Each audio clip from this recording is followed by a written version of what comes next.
Good morning, everyone. That doesn't usually happen.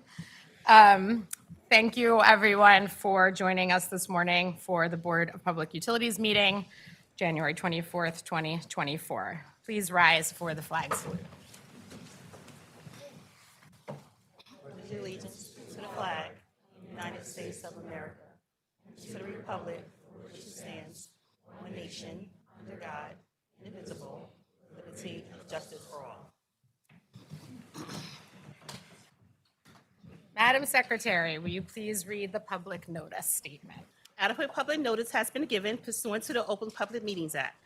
Notice have been posted at the board's office and website and emailed to the Department of State and to newspapers of broad circulation within the state. And a roll call, please. Commissioner Cristo DeLu. Here. Commissioner Abdu. Here. Commissioner Bange. Here. And President Gould-Sadovy. Here. And our next board meeting? The next regular board meeting will be held on Wednesday, January 31st, 2024. It'll be a hybrid meeting in person at the board hearing room at 44 South Clinton Avenue in Trenton and live stream via YouTube.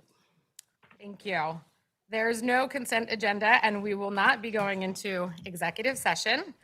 There are only 2 items on our regular agenda, so I would ask if any of my colleagues have opening remarks today. Okay. Madam President, if I could, I'm just so thrilled to see such a filled and packed boardroom. In the absence of food, which is the only other thing that brings people here, it must be Jim Ferris's return. So Jim, is great to see you.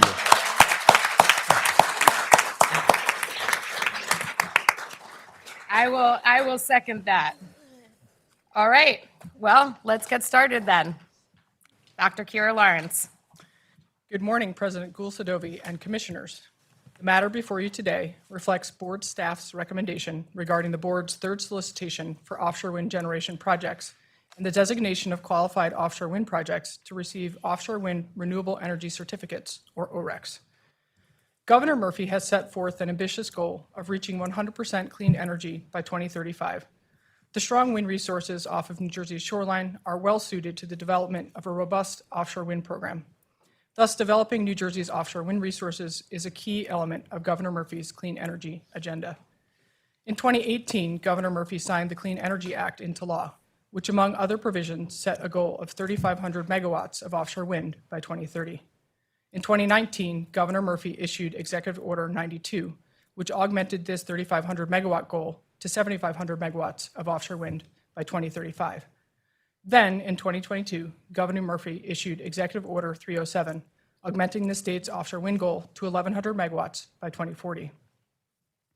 If approved, staff's recommendations before you today will reinforce Governor Murphy's ambitious clean energy and offshore wind goals and further New Jersey's leadership in combating climate change, which represents an imminent threat to the state's economy and the health, safety, and welfare of New Jersey's residents.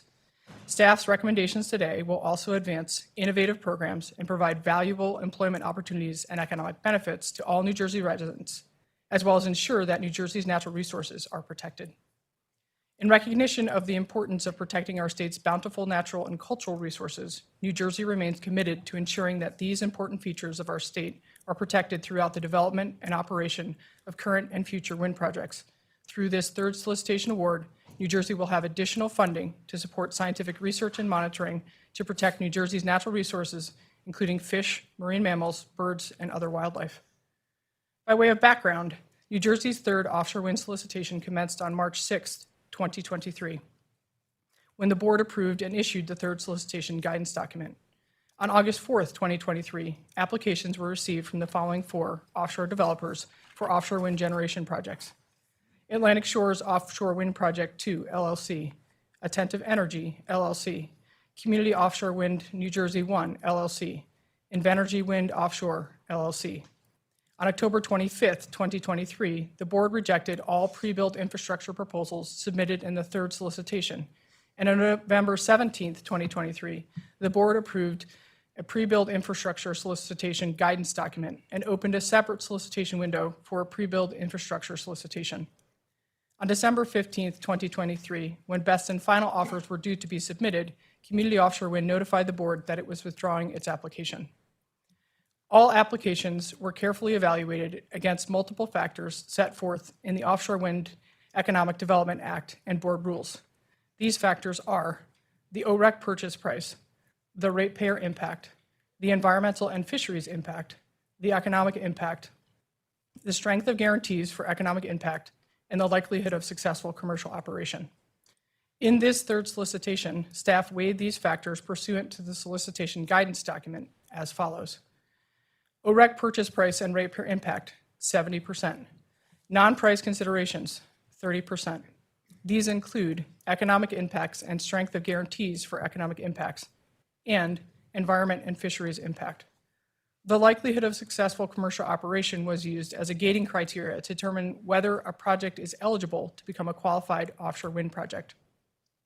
Further, staff identified the following additional elements for board consideration: providing economic benefits to communities around ports and manufacturing facilities, diversification in all tiers of the supply chain, incorporation of alternative construction methods and/or technology selection, and heightening the prospect of more robust competition and subsequent procurement rounds through diversity in selected applicants. Staff consulted with other New Jersey agencies for their expertise in specific areas related to offshore wind development, including the New Jersey Department of Environmental Protection on environmental, wildlife, and fisheries impact, the New Jersey Division of Rate Counsel on ratepayer impacts, and the New Jersey Economic Development Authority on economic benefits. Board staff and the board's consultant, Levitan and Associates Incorporated, evaluated each individual project and conducted a portfolio analysis to test the potential price, economic benefits, and costs attributable to the selection of various combinations of the submitted projects. Based on extensive and comprehensive analysis, staff believes that a portfolio solution totaling 3,742 megawatts furthers New Jersey's offshore wind goals and is in the best interest of the state and its residents. Staff believes that now is the time to solidify the offshore wind supply chain in New Jersey, and a portfolio in the third solicitation of 3,742 megawatts offers the greatest certainty to achieve this objective. Today, staff is recommending awards for 2 projects, both of which offer generation of clean energy to combat climate change, provide significant economic benefits in manufacturing and related supply chain developments through the use of New Jersey's ports and infrastructure, and offer commitments to jobs and economic growth in New Jersey for decades to come. The recommended projects meet the eligibility requirements needed to receive an award as required by the Offshore Wind Economic Development Act and board rules. These projects will result in a total of 3,742 megawatts of offshore wind capacity, and together will provide enough energy to power over 1.8 million homes. The projects will reduce greenhouse gas emissions by more than 6.4 million short tons annually, which represents approximately 1/3 of New Jersey's current greenhouse gas emissions from the electricity sector. Combined, the projects will inject an estimated $6.8 billion into New Jersey's economy and yield over 27,000 full-time equivalent job years. Both projects will utilize the New Jersey Wind Port for marshaling activities and provide anchor orders from a tower manufacturing facility to be established at the New Jersey Wind Port. The projects also provide funding to support an expansion of the capacity and capability of the foundation manufacturing facility at the Port of Paulsboro and will source foundations from the facility. The projects will fully utilize the transmission capability at the Larrabee Collector Station created through New Jersey's nation-leading coordinated transmission solution awarded by the board in October 2022 through PJM's state agreement approach. The diversity and economic benefits offered by the recommended projects, including supply chain, port utilization, and support services, will provide benefits to a broad range of New Jersey residents. Through their support for manufacturing facilities at the Wind Port and in Paulsboro, and myriad other economic benefits, the recommended projects will solidify New Jersey's position as an offshore wind hub for all projects along the eastern seaboard. The research and monitoring fee funds provided by awardees will result in $39 million in additional resources for research initiatives and regional monitoring to assess the impacts of offshore wind projects on New Jersey's natural resources. In addition, the awardees will work with board staff and the New Jersey Department of Environmental Protection to identify and implement best practices for the avoidance, minimization, and mitigation of adverse impacts to natural resources throughout the life of the project. The recommended projects are as follows. The first project is the Leading Light Wind 2,400 megawatt project submitted by Invenergy Wind Offshore LLC. The project will result in the build-out of the entirety of Invenergy's lease area. which is located approximately 40 miles from shore. The project is expected to be operational in two 1,200-megawatt phases in 2031 and 2032, respectively. The first-year OREC price for the project is $112.50 per megawatt hour, and the estimated levelized net OREC cost after project revenues are returned to ratepayers is $70.05 per megawatt hour. The project includes commitments to fund a pro rata share of the expansion of the foundation manufacturing facility at the Port of Paulsboro and utilize monopiles that are fabricated there. In addition, the Leading Light Wind Project commits to conduct marshaling activities from the New Jersey Windport and provide an anchor order from a tower manufacturing facility to be established at the Windport. The Leading Light Wind Project includes a $94 million energy equity program that aims to reduce the monthly electricity bills of the lowest income households. Direct, indirect, and induced economic benefits from this project will inject an estimated $3.7 billion into the New Jersey economy over the anticipated life of the project. If approved by the board, this project will be the first utility-scale offshore wind project in the world to be awarded to an American company. The second project is the Attentive Energy 2 1342 megawatt legacy project submitted by Attentive Energy LLC. The project is located in the eastern portion of Attentive's lease area, approximately 47 miles from shore. The project is expected to be operational in 2031. The first-year OREC price is $131 per megawatt hour, and the estimated levelized net OREC cost after project revenues are returned to ratepayers is $96.75 per megawatt hour. The project includes commitments to fund a pro rata share of the expansion of the foundation manufacturing facility at the Port of Paulsboro and plans to use monopiles that are fabricated there. In addition, the Attentive project commits to conduct marshaling activities from the New Jersey Windport and provide an anchor order from the tower manufacturing facility to be established at the Windport. Direct, indirect, and induced economic benefits from this project will inject an estimated $3.1 billion into the New Jersey economy over the anticipated project life. Staff recommends that the board approve the Invenergy Leading Light Wind 2,400 megawatt project as a qualified offshore wind project. Staff also recommends that the board approve the Attentive Energy 2 1,342 megawatt legacy project as a qualified offshore wind project. Thank you, Dr. Lawrence. Do I have a motion? So moved. And a second? Second. Thank you. Again, thank you, Dr. Lawrence and all the staff. The outcome of this solicitation is an incredible step forward for offshore wind in New Jersey. When Governor Murphy took office in 2018 and appointed Joe Fiordaliso as president of the BPU, together they made offshore wind a cornerstone of this administration's energy and economic agenda. The governor got the ball rolling on this signature initiative and made New Jersey a leader on offshore wind and clean energy by setting the initial goal. And to show the administration's commitment to wind power, the governor advanced that goal to 11,000 megawatts. If I can take a moment, some of you were there when we made that announcement at Liberty Science Center with the governor. And it's particularly special to me because I brought my son to that announcement, who for years after thought I worked at Liberty Science Center. You can imagine his disappointment when I brought him to take your child to work day. And I bring that up because this investment in clean energy is really about the future of New Jersey and our fight against climate change and the impacts that clean energy can bring to this state and to the planet. And we do that for our children, for Joe Fiordaliso's grandchildren. From day one, the BPU has been committed to achieving Governor Murphy's clean energy goals, and in spite of some setbacks, we're on track. If anything, this solicitation award shows that we're moving full steam ahead.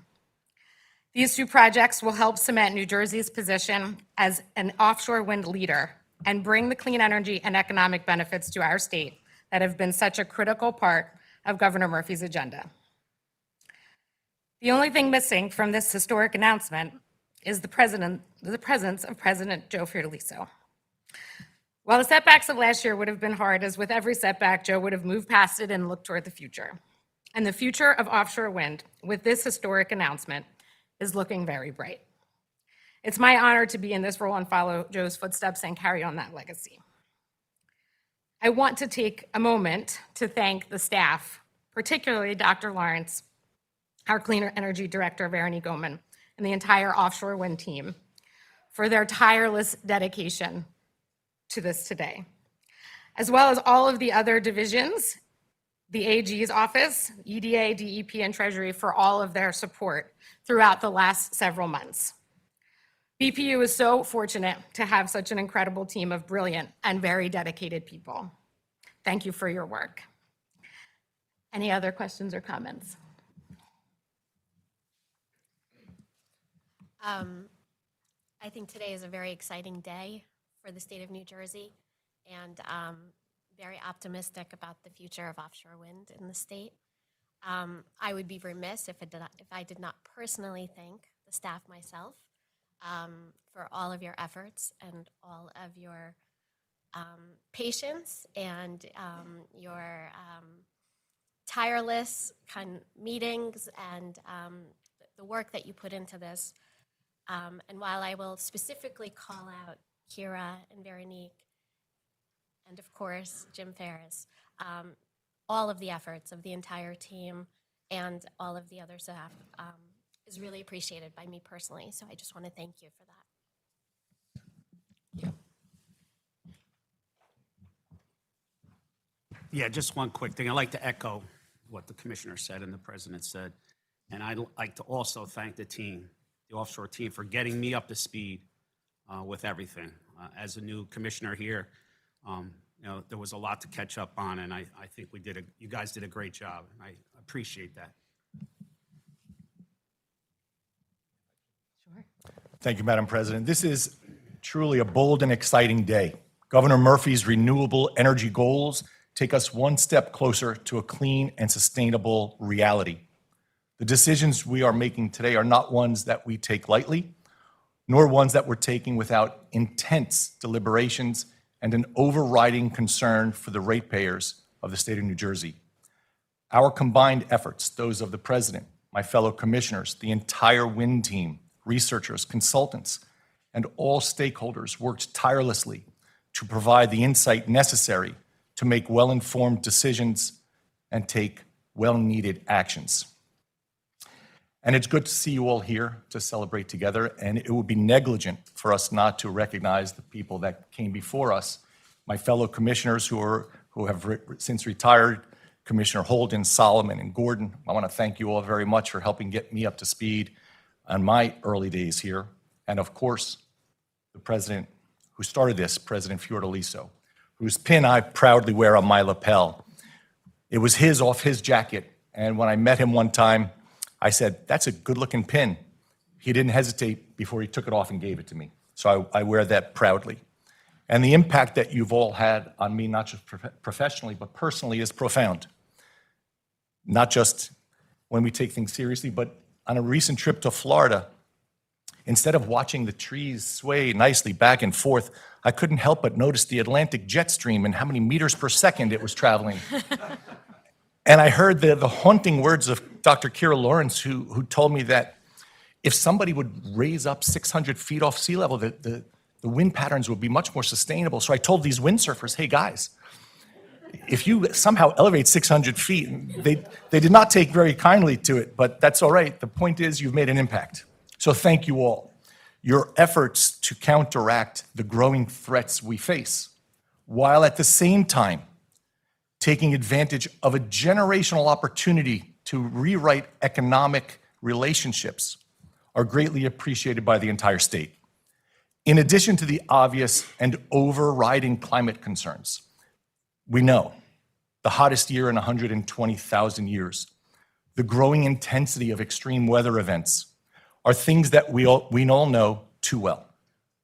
Simply put, the status quo cannot be maintained, not just because it's easy to do these things, but because it's important. Business as usual cannot be the rule of the day. If so, it would ignore the critical innovations that have improved societies for centuries and that keep in perpetual motion the business of mankind. Just to bring Adam Smith into that argument. Maintaining our existing modes of production may be easier, but we must force ourselves out of nostalgic comfort zones, or we will remain victims of outdated technologies and fail to reap the benefits of innovative progress. We must embrace what Joseph Schumpeter would have called creative destruction and have faith that it will once again benefit consumers, markets, and in this case, the world. Today's leap forward allows us to achieve energy independence and the system reliability that comes with self-sufficiency. Depending on unreliable global energy suppliers to fuel our vehicles, to power our businesses, and to warm homes around the world is a failure of foreign policy that has affected generations. We can't kick the can down the road any longer. We have a chance to reverse that course, and New Jersey will lead the way once again. Getting to where we are today, however, was not easy. Our entire staff knows that I took the role of playing devil's advocate. I don't have stars in my eyes, nor am I under any illusion that an award of this magnitude and significance will not have complications, particularly when the awardees and our nation does not have great offshore wind experience as of yet. But the contracts we are awarding are tight and hold the awardees accountable to our production schedules and pricing schemes. We will enforce those guarantees with relentless oversight and unwavering defense of our ratepayers. There will be no hat-in-hand requests, no unforeseen expenses, no nickel and diming. The New Jersey ratepayers and all of us are taking an educated leap into the future, but that leap must come with the appreciation that the die is cast, and we cast it high. We have crossed the Rubicon again. Incidentally, that's 2 weeks and 2,073 years after Caesar crossed the Rubicon and tossed his die. And as that legendary Roman leader was on his own, so are today's developers. If they need more financial support to complete their developments, if they need one more proverbial centurion, one more horse, one more shield, or one more sword, New Jersey ratepayers will not pay for it. We are placing our trust in our selected developers. For the commitment we are conveying to them, understand that on behalf of New Jersey, we will hold you accountable. The bold future we are charting today will require even bolder, perhaps fanatical, even tyrannical oversight of your progress and your performance. To me, it sounds like a lot of fun. And actually thinking about the future gives me great hope and optimism. Human ingenuity has always found a way to control natural forces that constrain and threaten mankind. And today we need to embrace that ingenuity once again, collectively for a better tomorrow. Renewable energy, if done correctly, and the independence that it brings will usher in new industries, careers, reliability, and economy-wide cost savings, new modes of production, new products, new industries, and the creative ideas that come from developing advanced energy sources will distinguish today's bold leadership and beckon others to follow. We are at the leading edge of the clean energy revolution. Prices are dropping, quality is improving, acceptance is expanding. Economies of scale, mass production, standardization, learning curves are all aligning as the offshore industry matures. And as costs will inevitably drop, as they do in any growing competitive industry, we fully expect that those savings will be passed on to the ratepayers, and we will enforce that as well. Today's actions are about the future and the contributions we make to our children and grandchildren. The cost of inaction is incalculable. The benefits are real. Proper investment and innovation have always served mankind, improved lives, and allowed us to chart a course into the unknown. And although today is all about offshore wind, I would be very remiss if I didn't express our appreciation for the other staff that we have and the other departments, whether it's our solar, whether it's reliability, audits, energy efficiency, environmental justice, and customer service. You all serve an incredibly important role, and we are deeply appreciated. appreciative. So today, I feel very proud of our bold leadership and our transition to a cleaner world. I am eager to see the future and what it holds, and I would like to thank each and every one of you for your contribution. Remember this day. You will be remembered for it. Thank you. Thank you, Commissioner. I have full confidence that our incredibly dedicated team and you and my colleagues will continue to monitor the progress very closely of these projects and the excitement going forward. If there are no other questions or comments, there will be 2 votes today on the first project, Leading Light Wind. Madam Secretary. On a motion to approve staff's recommendation regarding the Leading Light Wind 2,400 megawatt project, Commissioner Crystal DeLu? Yes. Commissioner Abdul? Yes. Commissioner Baines? Yes. And President Gulsadovi. Yes. And our second vote? On a motion to approve staff's recommendation regarding the Intensive Energy 2 1342 megawatt project, Commissioner Crystal DeLu? Yes. Commissioner Abdul? Yes. Commissioner Baines? Yes. And President Gulsadovi. Yes. Okay, moving on to our next agenda item, the second and last for the day. We have a special resolution, and it's going to be read by our Chief of Staff, Taryn Boland. Taryn. Thank you, President.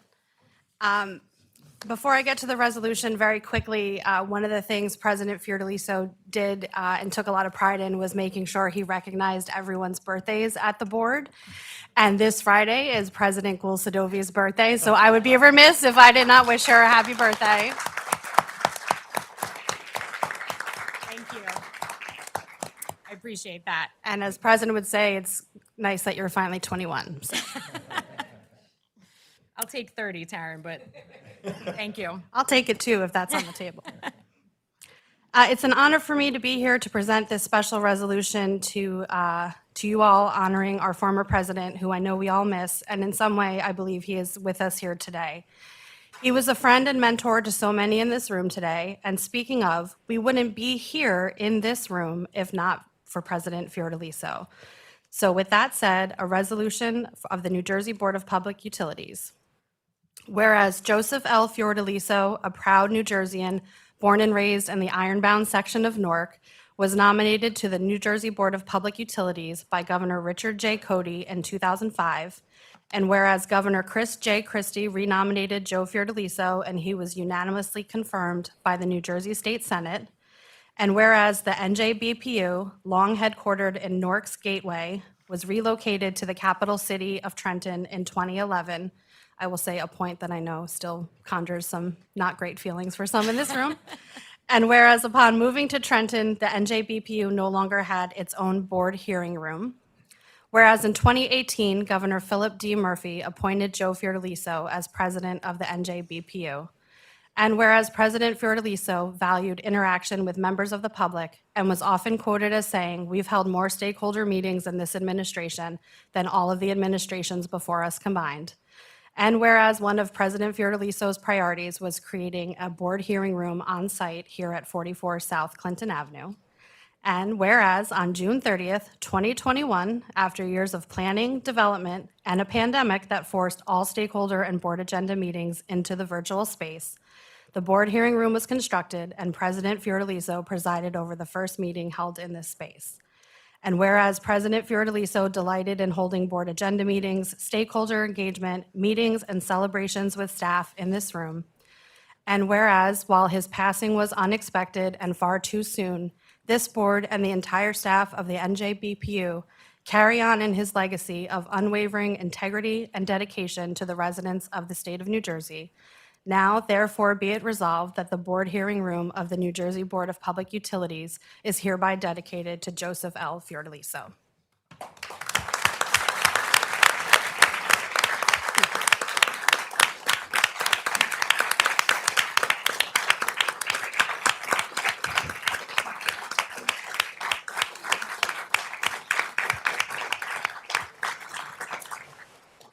Thank you, Taryn.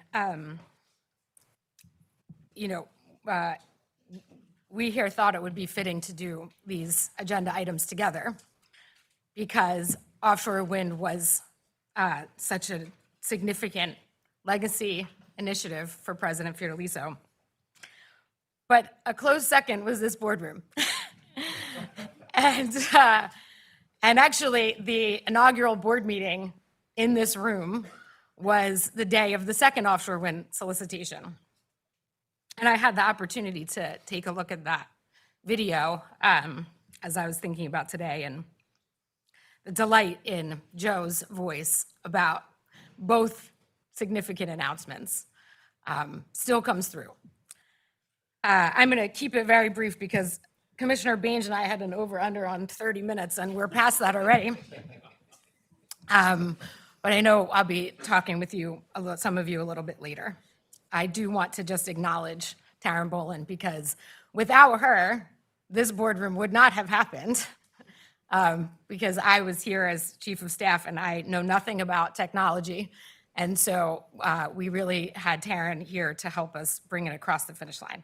So thank you, Taryn. Any other questions or comments? Well, since I was betting on a 37-minute meeting, I'll repeat my speech in Greek. No comments. All right, this will be a voice vote. All those in favor? Aye. Aye. Thank you. Thank you, everyone. Have a wonderful day.